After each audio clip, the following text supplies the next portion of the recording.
Hello everyone, and welcome to a new video on the Constructive Criticism Network.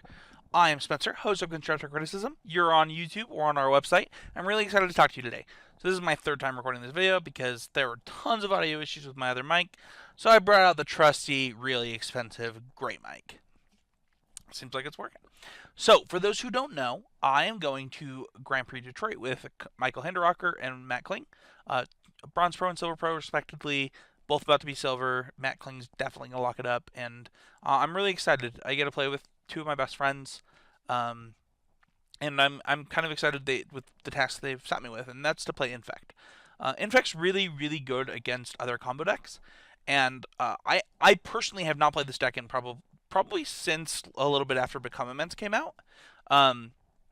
And so I looked at about 20 deck lists today, and today I'm just going to go over the list that I'm going to start with. This isn't the list that I'm going to play at the Grand Prix. This is just where I'm going to start testing. And I'm just going to talk about some of the cards. So the first thing we have is the Dryad Arbor. So Dryad Arbor is pretty important in the deck. It's just a creature that you get to play with your fetch lands. There's not a ton of Liliana the Veil right now, so like that interaction is a little bit lower, but I think that it's still kind of important. One of the reasons that it's important is because it lets you win games with damage more often. So there are going to be some number of games that you're going to win with Dryad Arbor or Noble Hierarch. And, just being able to fetch a creature up in a deck with this many pump spells is going to be good in a lot of matchups. And Dryad Arbor just fills that role really easily, while also just letting you play the right number of lands that you want to play in your deck in 20. So Dryad Arbor, pretty easy to include. So the next thing we have is the two breeding pools. This is pretty universal against all the 20 deck lists that I looked at. Everybody plays two breeding pools. The one that's controversial is actually the three forests. When I sent this deck list to my teammates, the first thing they said is, do you want to play the third forest? And I said, 7 of the first 8 deck lists that I looked at played three forests. So even though the other one played 2, I don't know what's correct. I'm just going to start with the conventional wisdom before I start making changes. This is something that I'm actually really bad at in Magic, personally, is understanding like when I should make changes for what I like personally versus what's correct. And if enough people are playing three forests and I have a lot of success with three forests, I'm just going to do that. I might still try two forests because I think that the extra fetch land is really good with Become Immense, and I'll absolutely want to try that. Next up, we have the 4 Inkmoth Nexus. So Inkmoth Nexus is, just one of the best cards in the deck, obviously. Just being able to tap for mana while also being another Infect creature in deck is really good. It doesn't have for mana for too many of the cards in your deck, though. If you actually think about it, it basically only casts Ichorclaw Myr and Viridian Corrupter. Outside of that, maybe you get a mana out of it for Vines of Vastwood, which, no, not even then, right? Because it's double green. Okay, so yeah, you just maybe get it out of 5 of the cards in your deck, and Blighted Agent. But that being said, it's the extra Infect creature in your deck, making you have the mass amount that you actually need. You have 8 fetch lands in this deck. I have 4 Misty Rainforest, 4 Wooded Foothills. One of the common things that I hear people say is like, you want to split up your fetch lands for things like Surgical Extraction. I actually think that's insane. I think that it doesn't actually matter what fetch lands you play, and if they're going to Surgical Extraction my fetch lands, they're going to lose anyway because they just wasted a card doing that against a deck that can turn 3 them. Pendelhaven is next. I think this card's very good in the deck. It obviously pumps literally everything in your deck, I think, except for Viridian Corrupter, and you're pretty happy to play it. Pendelhaven is a legendary land, though, so you can't play too many of them. Outside of that, I think the land base is pretty simple. I think that if you want to play one more fetch land, one less thing to help your Become Immenses, that's totally reasonable. Outside of that, I just don't think it matters too much. The creatures that we have are 4 Glistener Elf, 4 Noble Hierarch, 4 Blighted Agent, 1 Ichorclaw Myr, and 1 Viridian Corrupter. I think that these 12 creatures are pretty standard. Not even just pretty standard. You guys should play these 12 creatures. Now, a bunch of lists that I looked at played either 2 Ichorclaw Myr or 1 Viridian Corrupter. And there was no splits, and I don't actually understand that, because I actually think the Viridian Corrupter is a better card than Ichorclaw Myr, but I actually think you want the correct number of creatures and at the correct spot in the curve, so I actually think you actually want a 1-1 split. I haven't played this yet, but I'm really excited to try it. I think that Viridian Corrupter is just a better Magic card in most matchups, but I think that one of the problems that I see a lot of people doing, and we'll actually get into this when we get to the sideboard, is trying to split your damage in weird ways. And I think that you want to maximize the number of Infect creatures in your deck, and because of that, the one of Ichorclaw Myr is totally reasonable. In fact, there's a lot of lists that play one Ichorclaw Myr and no Viridian Corruptors, but I don't think you play enough Infect creatures in those lists. So that's how I have them split up. Next up, we have the spells. So it's pretty often that I see either 4 Blossoming Defense and 3 Blossoming Defense, 1 Spell Pierce, or 4 Blossoming Defense. I think you want 2 Spell Pierce in your 75, and I think that Blossoming Defense does a better job in your main deck. One of the reasons for that is because I don't think you care as much about Planeswalkers as this deck used to, specifically Liliana. We actually talked about that a little bit with Dryad Arbor. And because of that, I'm just going to play more Blossoming Defense while I can.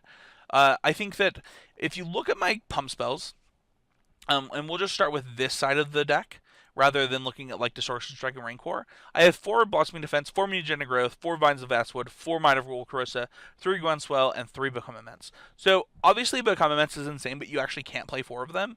And then I think that you need a certain mass of pump spells, so I have 3 Groundswells.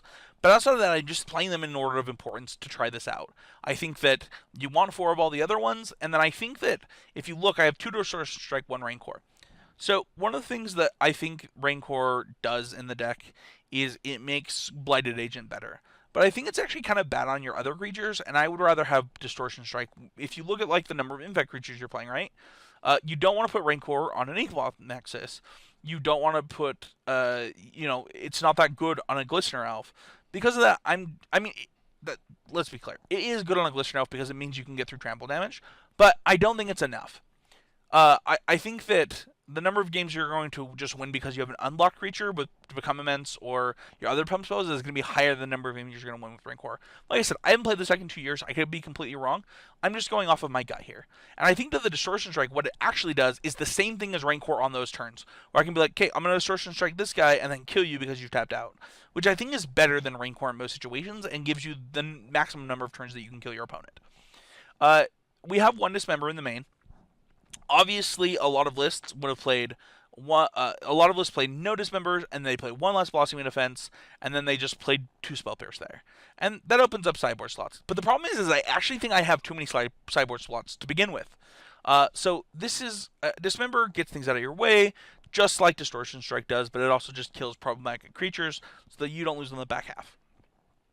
And that's kind of how I have this main deck built. I think that it's pretty reasonable, and I'm excited to try it out. The sideboard is something a little bit different. So one of the things you'll notice in the sideboard, if you're familiar with Infect, is that I don't have Invisible Stalker. One of the first things that I did when I built this deck is I messaged my teammates and I was like, hey, I have 4 sideboard slots left, and the most common thing to do with these 4 slots is to play Invisible Stalker. What should I do? And they were like, don't play Invisible Stalker. It seems bad. The most common thing to do outside of that is actually play Kitchen Finks, but none of the lists actually play more than 3. I didn't think that there was a reason to do that, but I did think there was a reason to play extra sideboard hate.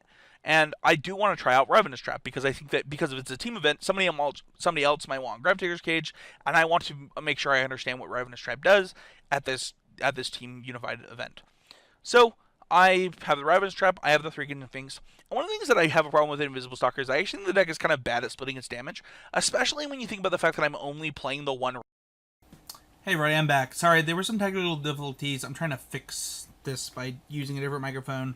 Something wrong with both of my great ones, so I'm sorry. Okay, so I think I was talking about Invisible Stalker, and one of the first things that I saw looking at deck lists is how many people were playing Invisible Stalker. This is something that doesn't make a lot of sense to me. I actually think this deck is really bad at splitting its damage, and I think that you get forced into trapping yourself into the wrong part of the game. Now, Invisible Stalker is actually better at splitting its damage than something like Noble Hierarch or Dryad Arbor because it protects itself. But the problem is like, you are now all in on that plan.